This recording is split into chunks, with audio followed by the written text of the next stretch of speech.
a Playlyst original.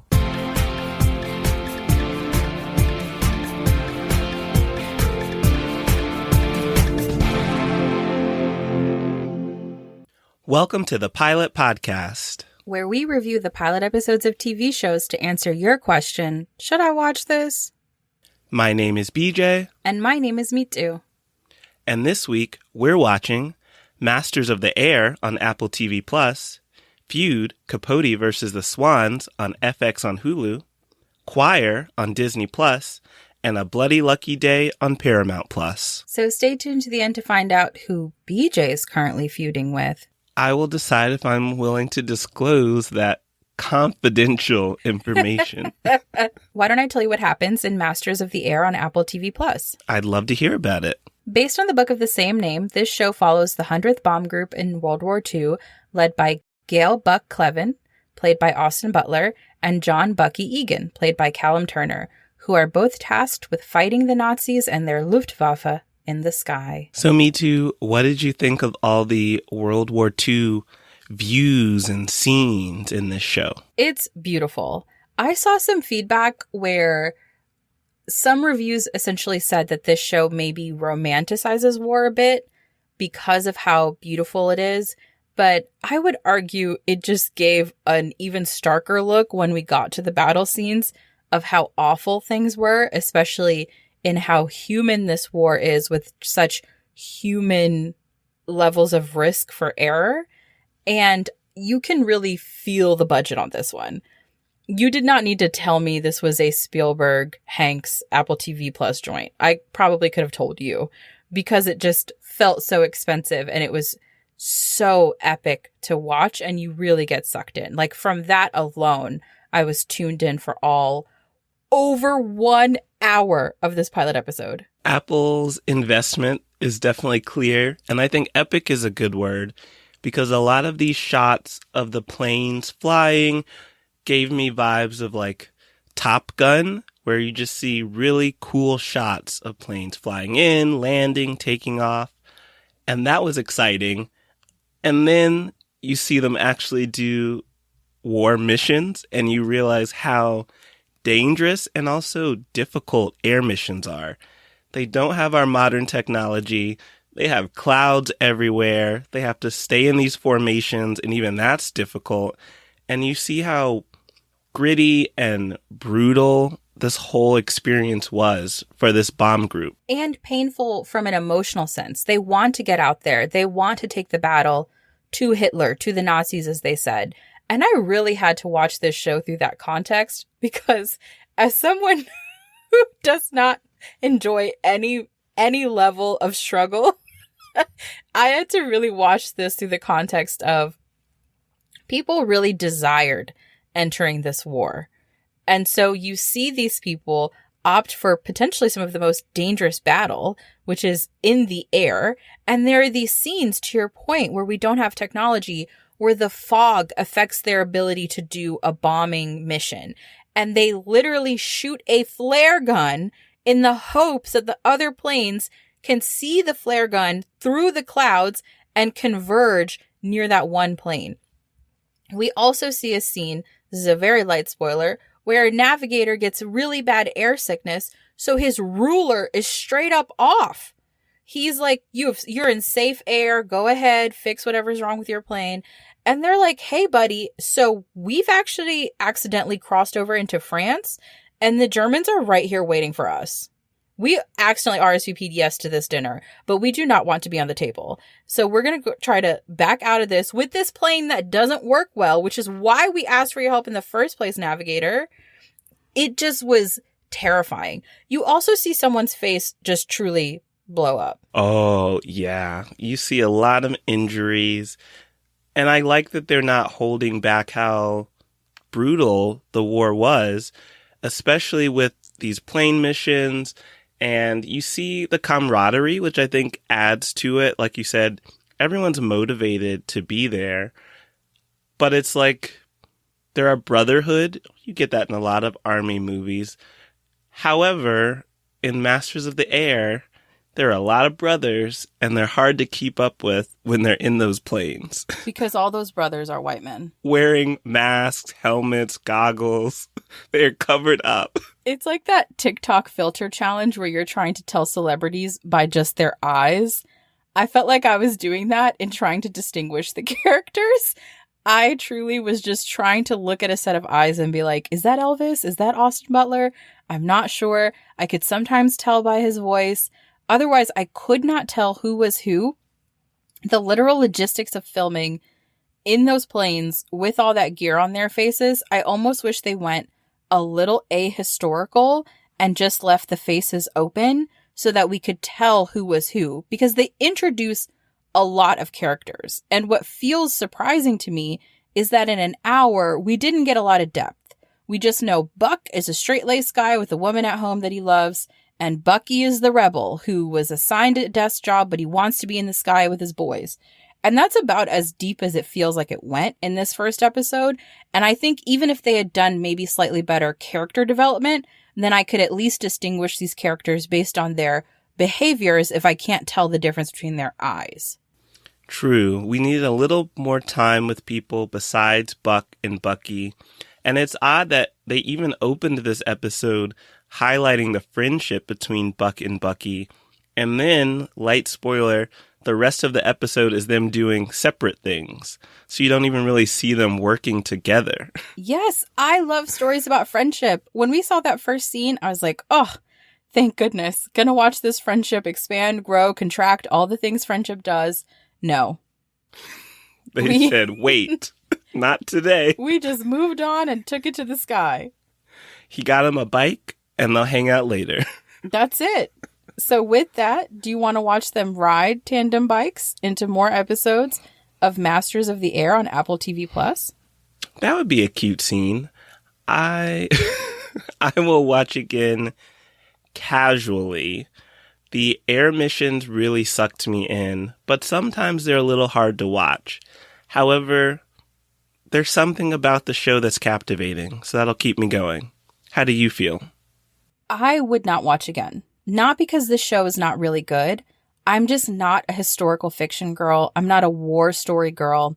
But if you are that girl, and everyone who listens to this show is that girl, but meaning somebody who enjoys historical pieces, period pieces, things about the Great War, I think you'd really like this one. It's supposed to be Band of Brothers in the sky, and while it doesn't have, let's say, the emotional heft of Band of Brothers, it's a really beautiful show. I'm just not a war story person. And that's okay. But I bet you are a gossip and drama friendship related person. Is that true? That's why you and I make such good friends.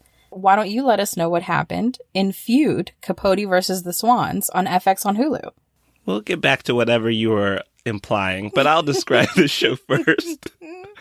Acclaimed writer Truman Capote, played by Tom Hollander, destroys his friendships with the socialites, nicknamed the Swans, of New York City's high society by writing a thinly fictionalized account of their scandalous and hedonistic lives in his novel, Answered Prayers. So, Mitu, what did you think about this New York drama? This is such a strange first thought, but it made me really hungry for a film adaptation of Andre Leon Talley's book, The Chiffon Trenches, because it made me just desire any more looks into a time where people were not just certain functions or jobs, but rather tastemakers.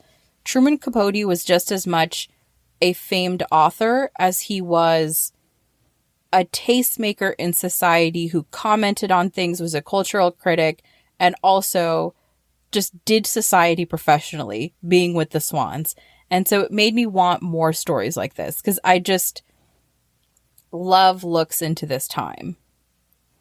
You want to see these rich and influential people mess with each other's lives. Like, it's so cool, for example, that Babe Paley influenced the fashion trend of people tying scarves onto purse handles.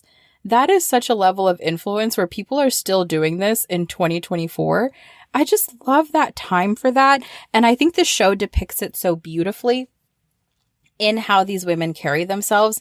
And it is just as Truman Capote describes in the show, which is they are swans. They're just gorgeous creatures to consider above the water, but because of the heft of their feathers and their beauty, they are paddling twice as vigorously to keep going, and they could drown from the efforts of that paddling because of the heft of their feathers and their beauty. And that's just what they felt like.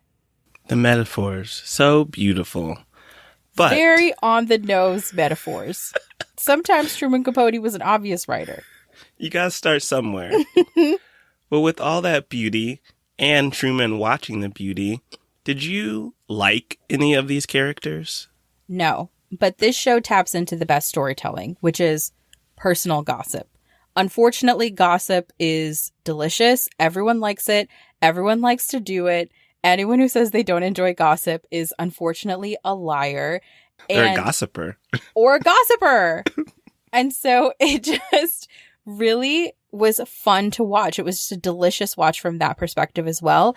Watching these people gossip about each other. We see a scene early on where Truman is invited to Bill and Babe's house, Babe Paley, played by Naomi Watts, and he tells a story about Anne Woodward, played by Demi Moore, who society believed murdered her husband. She said that she believed that he was an intruder. And this is a real story. This is a real thing that happened.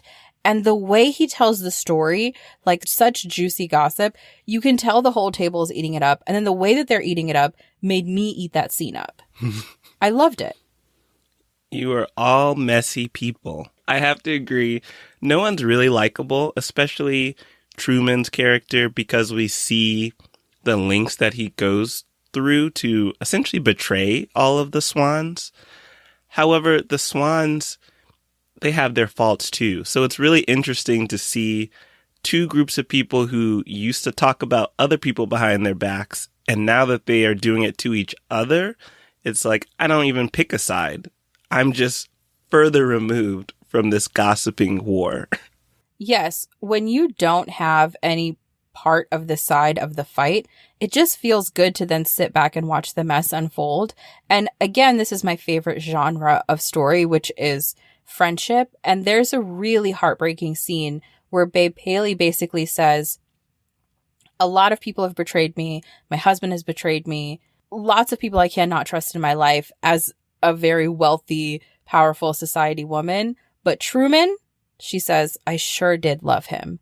And that is just so sad that her friend of decades betrayed her trust in that way. And it just makes this show so haunting to watch. And the tension of the betrayal and all of these women's individual secrets just is very heavy and haunting. So there's a humor of the show, but it is balanced with this constant feeling of, uh-oh, right around the corner. Yes, the gossip is fun, but sometimes you stop and think about what actually happened and you're like, that was just sad. Like, you feel bad that someone went through that. I will also say, for me, it got a little confusing when there were some time jumps. There were multiple throughout this pilot episode. And it took me a little bit of time to figure out that time had jumped and what was going on. It took you time to understand time? You know, I'm still spending time on it. I agree. I would be as confused as you with those time jumps had I not obsessively been Wikipediaing each of the people that came across my screen. You did your research. I did my research. I did my Googles. So I could tell when we were time jumping because it just was in the Wikipedia I was following along. I was like, oh, I know this is how they meet. So I know that we are now decades prior to this moment. Well, since you are so up to date on the timeline, will you continue watching more episodes of Feud, Capote versus the Swans on FX on Hulu? Yes, I would watch again casually. The only reason I say casually is because this would be too intense for me to marathon. Your heart does break for these people, which is an odd thing to say about like oil heiresses, but you do feel very badly.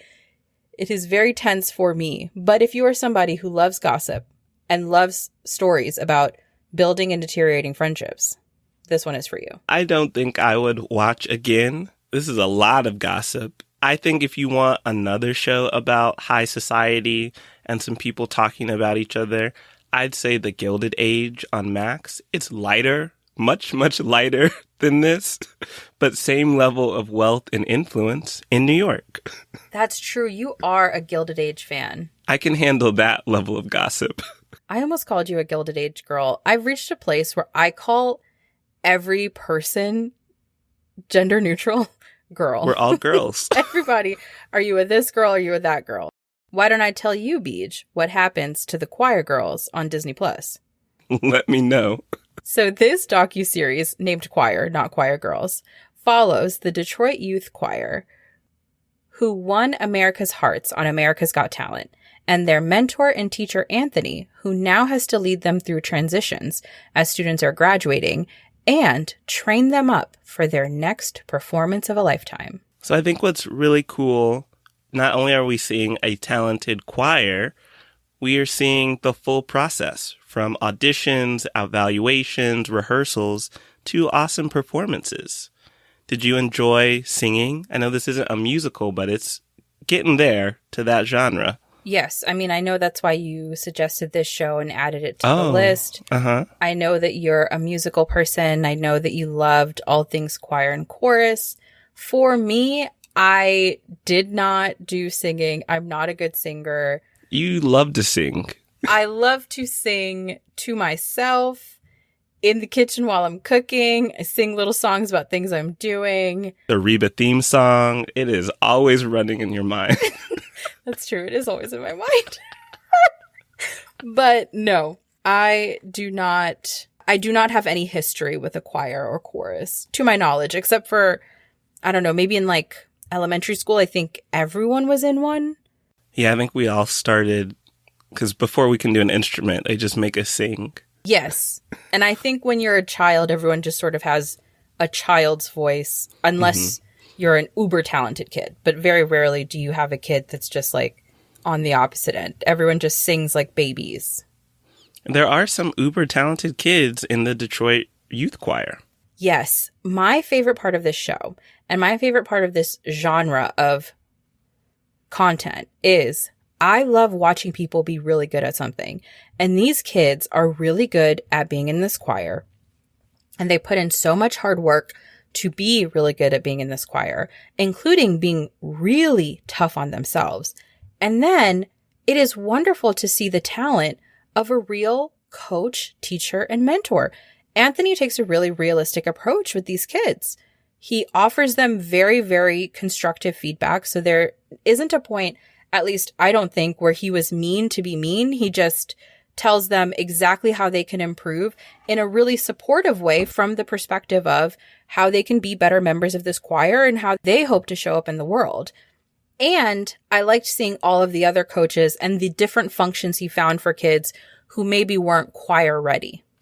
I thought that was a really cool revelation that there are different tiers of choirs so that everyone gets to perform, because he really is trying to support everyone. He even comes across as like a father figure. And I think that adds to the full inspirational aspect of not only this documentary, but the Detroit Youth Choir as an organization, I think helps inspire other kids in Detroit. Yes, this is definitely a show built to be inspirational, and I felt inspired. And not in a cheesy way or not in a put upon way, but I did truly shed tears for those babies when they were on America's Got Talent. And I think it's really interesting for them to reach that high level of success performing on that show. And now they have essentially a legacy that they're trying to maintain. And that goes to what you said. Some of these kids are putting a lot of pressure on themselves to essentially achieve that greatness year to year. That is the part that's difficult to watch. And I think that's what separates this from other things that are clearly mining for inspiration is you're seeing the difficult choices, the sweat, the tears that go into performing at this level. You're seeing people choose, do I want to do this sport that I love or this choir, or do I get to have different kinds of friendships or relationships, or do I have to be dedicated to this? You're watching very young people make very big decisions. Do you want to keep watching these kids make big decisions on more episodes of Choir on Disney+? Yes, in a very specific context. This is definitely a show I'd watch with my family. This is one for the whole family. This is really, it has the spirit of when we'd all sit together and watch like Extreme Makeover Home Edition. It kind of feels like that, where everyone is sitting together, we're all emotionally invested, and we all are enjoying ourselves, and it's very family friendly and safe. So this is one that feels like that. I see that. So whoever you'd watch America's Got Talent with, you might want to watch Choir with. Yes, exactly. I feel similarly. I think I would put this at a would watch while cooking. I think it would be a nice inspirational background show just to see them on that journey. I love the idea of watching this while cooking. I might amend my review. Did I inspire you? If my family can watch it with me in time, yes. If not, I'm watching this alone while I cook. You do you. Until then, Beej, why don't you tell us, on the opposite side of inspiration, what happens on a bloody lucky day on Paramount Plus? Sure. Oh-taek, played by Lee Sung-min, works as a taxi driver. And when he thinks about calling it a day, a man named Goong Hyuk-soo, played by Yoo Hyun-suk, asks Oh-taek to drive him to the port city of Mokpo. He offers him 1,000,000 won, which is about $1,000 to drive him, and Oh-taek accepts the drive. But Oh-taek is not aware that Goong Hyuk-soo murdered a man, and he's planning to stow away on a boat. So, Mitu, what did you think of this wacky, zany adventure for this taxi driver? Honestly, wacky and zany is exactly right. Because Oh-taek is too goofy. I wrote in all caps in my notes. He is, to your point, when we were talking about this before recording, hopelessly optimistic. Mm-hmm. And so for him, he was like, you seem so charming. Of course I'll take you. I'm not supposed to drive anymore, but yeah, I guess I can do one more ride just for you. I'm a good judge of character. No, you're not. He was charming in a very unsettling, clearly performative way. And yet you let him right into the car because you were so optimistic about everyone around you and you are too goofy. And now you find yourself in this very scary ride where also you are the driver. So you could just pull over and kick him out. He does have agency. You're in a car. Those go faster than people's feet. It's like watching a train wreck, a slow-moving train wreck. Because he is goofy. He is optimistic. He's also made a lot of poor decisions. We learn he has a lot of debt that's caused problems between him and his wife. And he had a dream about pigs, so he really thinks that today's his lucky day, and maybe he's making more reckless decisions than usual. So you really just want him to make a different choice every step of the way. And that's when you know the sign of a really good show. I wanted to yell through the screen several times. I wanted to yell at him to not let the passenger in, then to pull over as soon as he heard some very unsettling things. I wanted to yell at him when he was trying to call his family. I wanted to yell at him when he was trying to find money for his son, which I think influenced him obviously taking this ride. And I wanted to yell through the screen for another character we meet, Hwang Sun-kyu, played by Lee Jung-an, who's a mom trying to avenge her son's death. And we pretty much believe that Gum Hyuk-soo killed her son. And she is making a very real case for why she suspects him, and people are hushing her as some irrational woman. And so I wanted to yell through my screen. I basically felt like Brenda in Scary Movie. I was just wanting to yell. Soon-kyu is the only rational person, and no one will listen to her.